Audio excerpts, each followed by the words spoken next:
Hello everyone. In this video, I will discuss with you all that what are the problems that we aspirants face while revising any subject during UPSC preparation and how we can resolve this issue. This is the most neglected aspect of the UPSC preparation. Despite knowing that how much revision is important in our preparation cycle, we keep neglecting it. So in this video, I will discuss how we can resolve this issue. Starting from the coaching classes, मैं अपना example लेके आप सबको समझाने की कोशिश करूंगी कि कैसे रिवीजन बहुत इंपॉर्टेंट होती है और अगर आप रिवाइज नहीं करते हैं तो कैसे फिर आपको प्रॉब्लम्स फेस करनी पड़ती है। सबसे पहले जब मैंने कोचिंग क्लासेस ज्वाइन किया तो I was able to understand everything that was taught in the class. अब 2.5 घंटे की जब क्लास होती है वहाँ पे, तो आप जब क्लास में बैठे तो टीचर इतने एफिशिएंट होते हैं अपने प्रोफेशन में, आपको सब समझ आता है। You will B clear in everything, her topic आपको इतना क्लियर हो जाएगा। लेकिन उसके बाद क्या होता था कि जैसे ही मैं क्लास के बाद आती थी, I never open the notes. मैंने कभी नोट्स को अपने खोल के ही नहीं देखा, क्योंकि मैं इतनी कॉन्फिडेंट रहती थी, मुझे लगता था कि मुझे सब तो याद है, क्योंकि मैं जो क्लास में पढ़ के आती थी वो दिन भर मेरे माइंड में चलता रहता था। इनफैक्ट नींद में भी वही सब चलता रहता था कि ऐसे ऐसे टॉपिक को पढ़ाया, ये सब सीक्वेंस था और ये टॉपिक था। अब एक दिन हुआ क्या, नेक्स्ट डे मतलब एक क्लास हमारी कंडक्ट हुई बायोलॉजी की। Next day a friend of mine asked that do you recall what was taught in the last class. I said yes, and मैंने within 5 to 6 minutes I recited the whole lecture to him और he praised मी। तो I was over confident, मैं और ज़्यादा over confident हो गई। तो इसीलिए मैंने कभी भी क्लास के बाद रिवाइज करने का सोचा ही नहीं। अब हुआ क्या, at the end of the classes, जब वो 10 महीने की क्लासेस जब वो ओवर हुई, तब मैंने देखा एक huge pile of notes, at least 25 notes copies थी मेरे पास। उनमें से कम हर कॉपी में मोर देन 100 पेजेस और मोर देन 150 पेजेस हर कॉपी में नोट्स लिखे हुए थे। दो मेरे नोट्स इतने क्लियर थे कि मैं आज भी अगर उनको उठा के देखूं तो everything is written very clearly. पर थिंग इज कि मैंने उन्हें कभी रिवाइज नहीं किया क्लास के बाद।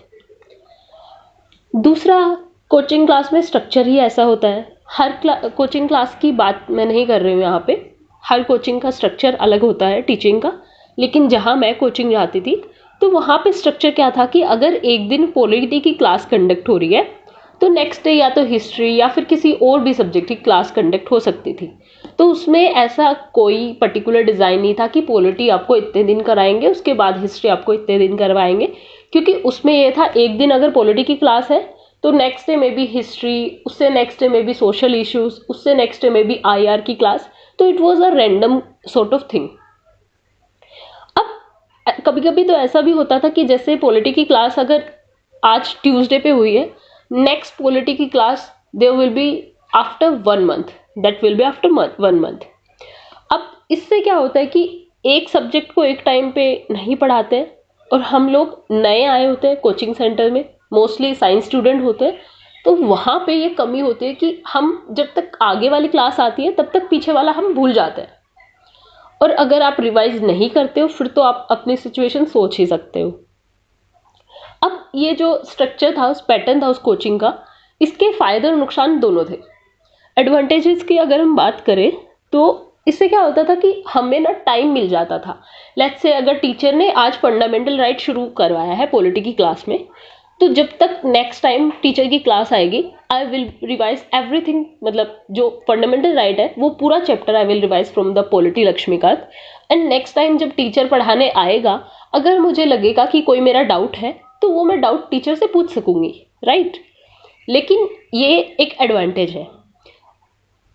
और कमियां क्या है इस एस्पेक्ट की वो देखते हैं। सबसे पहले, हर कोई यहाँ पे आर्ट स्टूडेंट नहीं होता है, मोस्टली साइंस स्टूडेंट्स होते हैं। तो हम लोगों ने कभी पहले पॉलिटी, हिस्ट्री कुछ नहीं पढ़ा होता है। We directly go to coaching, क्योंकि हम कोचिंग पे रिलाई करते हैं हमारे इनिशियल बेस फाउंडेशन के लिए। तो वही है कि जब तक आगे वाली क्लास आती है तब तक हम पीछे वाला भूल जाते हैं। एक और एडवांटेज क्या होता है इसका कि ये आपकी प्रेजेंस ऑफ माइंड को चेक करता है कि आप कितने अलर्ट है आने वाली क्लास के बारे में, आपने पहले क्या पढ़ा था, क्या वो आपको रिकॉल है या नहीं। और मोनोटोनस भी नहीं होता है कि आपको एक ही सब्जेक्ट चलाया जा रहा है। इससे क्या होता है कि डाइवर्सिटी बनी रहती है कि एक दिन ये सब्जेक्ट, दूसरे दिन ये सब्जेक्ट। लेकिन सबसे बड़ी कमी इस स्ट्रक्चर की यही है कि एक टॉपिक को एक टाइम पे नहीं कर पाते हैं हम, और सीक्वेंस जो है हमारे माइंड में भी खराब हो जाता है। तो दिस इज द मतलब कमी मुझे लगता है ये, और इसकी वजह से मैंने भी कभी रिवाइज नहीं किया। तो जो क्लास नोट्स होते थे मैंने कभी आगे खोला नहीं। अब आगे मैं बताती कि हुआ क्या। नेक्स्ट जब फर्स्ट अटेम्प्ट मेरा आया तो इमीडिएटली आफ्टर कोविड मेरा फर्स्ट अटेम्प्ट था अक्टूबर 2021 में। व्हाट आई डिड, मैंने एनसीईआरटीज पढ़ी फॉर द ज्योग्राफी और क्लास नोट्स पढ़े कुछ ऑफ द सेक्शंस के लिए, लाइक पॉलिटी के लिए, इकोनॉमिक्स के लिए, हिस्ट्री के लिए। मैंने बहुत टाइम लिया क्लास नोट्स को रिवाइज करने में, क्योंकि मैंने वो पहले कभी रिवाइज किए ही नहीं। मैंने सिर्फ क्लास पे पढ़ा और क्लास पे ही मैं डिपेंड रही। तो अभी यहाँ पे क्या था, एक ह्यूज पाइल ऑफ नोट्स हो गया था जो रिवाइज करने में मुझे बहुत टाइम लगा। इसकी वजह से मैं अपनी स्टैंडर्ड बुक्स कंप्लीट ही नहीं कर पाई, क्योंकि बहुत टाइम लगता है जब आप खुद से पढ़ते हो। तो क्या हुआ कि इस टाइम पे कुछ समझ नहीं आ रहा था कि क्या पढ़ना है और क्या स्किप करना है। तो टोटल कंफ्यूजन चल रहा था माइंड में। तो थोड़े बहुत जो नोट्स पढ़े वो पढ़े और पढ़ के चले गए पेपर देने। सो अगर आप इस स्टेट में जा रहे हैं तो how can you be sure कि आपका एग्जाम हो ही जाएगा। और एक रीजन क्या होता है कि आप रिवाइज क्यों नहीं करते हो, एक्साइटमेंट और क्यूरियोसिटी, कि आप हर दिन कुछ नया पढ़ने की कोशिश करते हो, हर दिन नया एक्सप्लोर करते हो। लेट्स से अगर आज मैंने ज्योग्राफी का एक चैप्टर पढ़ा कि ओरिजिन ऑफ अर्थ के बारे में पढ़ा, मैंने क्रस्ट के बारे में पढ़ा, next day I will read about the mountain building process.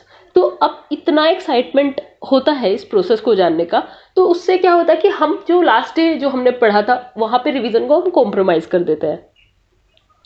अब सेकेंड अटेम्प्ट में क्या हुआ, अगेन मैंने बेसिक बुक्स पढ़ी थोड़ी, और क्या होता था कि जो थ्रू आउट द डे जो मैं पढ़ती थी मैं सोचती थी कि नेक्स्ट डे रिवाइज करूंगी, और वो नेक्स्ट डे कभी नहीं आया।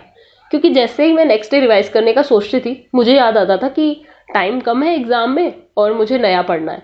तो पीछे वाला मैंने यहाँ पे फिर मैंने ये कमी की, पीछे वाला मैंने कभी रिवाइज ही नहीं किया। तो अब एग्जाम टाइम में मैं आपको बताती हूँ स्टेट क्या होती है। एग्जाम में अगर आप बैठोगे प्रीलिम्स में जाके, यहाँ पे आपकी ब्लर मेमोरी परफॉर्म करती है।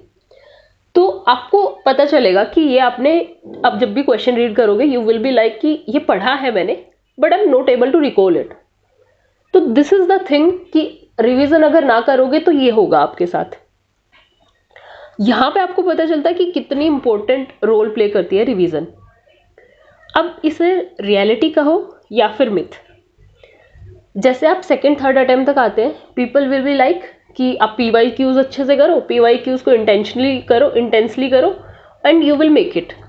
तो अभी इस टाइम पे क्या होता है कि आप ओवर एम्फसाइज करने लगते हो कुछ चीज़ों पे, लाइक PYQs पे ओवर एम्फसाइज करते हो, टेस्ट पेपर से पे आप एम्फसाइज करते हो, तो बाकी चीज़ों को आप अगेन नेग्लेक्ट कर देते हो। But the thing is, test paper हो या फिर प्रीवियस क्वेश्चन पेपर हो, वो एक गाइडिंग लाइट है। आई रियलाइज इट, वो एक गाइडिंग लाइट है एंड आई एडमिट इट। बात ये है कि इम्पोर्टेंट है रिवीजन, कि कितना आपने पढ़ा है और कितना आपने रिवाइज किया है, उसके बेस पे ही आपकी परफॉर्मेंस तय होती है, ना कि उसके बेस पे कि आपने कितने टेस्ट पेपर अटेम्प्ट किए हैं। अगर आप कितने भी टेस्ट पेपर अटेम्प्ट करो, इन केस अगर आपको रिवीजन ही नहीं है, आपको रिवाइज ही नहीं है कि आपने किया क्या है, तो आप परफॉर्म कैसे करोगे एग्जाम में। इसीलिए जो भी है आपके एग्जाम की परफॉर्मेंस और आपका एग्जाम क्लियर होना ना होना किस पे डिपेंड करता है, रिवीजन पे। नेक्स्ट, अब रिवीजन कैसे नेसेसरी और सफिशिएंट दोनों है। फर्स्ट अटेम्प्ट हो या फिफ्थ अटेम्प्ट, अगर हम अभी तक कॉन्शियस नहीं हुए, this is the high time कि हमें अभी कॉन्शियस हो जाना है। Unless we revise that what we have studied either yesterday or throughout the day, you will not be able to recall it in the exam hall. तो इसीलिए what we have to do is we have to sit with the pen and paper and write down everything that we think needs to be modified. And it doesn't matter at the end of the day कि whether you revise at the end of the day और next day, matter ही नहीं करता है कि आप रात में revise कर रहे हो पूरा दिन पढ़ने के बाद या फिर नेक्स्ट डे रिवाइज कर रहे हो. मैटर क्या कर रहा है कि आप रिवाइज कर रहे हो या नहीं कर रहे हो. So this is the thing. Revision पे हर यूपीएससी एस्पिरेंट में बहुत इश्यूज फेस करने पड़ते हैं रिवीजन की वजह से उसको. इसीलिए रिवीजन को अपनी प्रायोरिटी बनाना बहुत ज़रूरी है, उसको हम नेग्लेक्ट नहीं कर सकते हैं. और जब हम इतना कुछ कर ही रहे हैं, इतना कुछ दे ही रहे हैं इस एग्ज़ाम को, और हमें पता चल रहा है कि रिवीजन एक हमारी कमी है जिसकी वजह से हमारे एग्ज़ाम नहीं हो रहा है, why could not we modify it. अभी तो मॉडिफाई कर सकते हैं ना. तो ठीक है, पीछे जो हुआ it's okay, done and dusted. लेकिन अभी हमें पता है कि रिवीजन की वजह से हमें मोस्ट ऑफ द इश्यूज आ रहे हैं. तो this is the high time we will revise our strategy and modified it accordingly कि हम रिवीजन को हाई प्रायोरिटी पे रखें. नाउ अब effective way to revise. Revision के सबके अपने अपने तरीके होते हैं, लेकिन मुझे क्या लगता है मोस्ट इफेक्टिव तरीका, और ये एक एग्जांपल से मैं आपको बताऊंगी कैसे होता है. सबसे पहले मुझे लगता है कि आप दिन भर जो पढ़ते हैं at the end of the day अगर आप रिवाइज करेंगे एटलीस्ट 1.5 आवर आप निकालें उसके लिए कि आप ये रिवाइज करेंगे थ्रू आउट द डे जो आपने पढ़ा है उसको.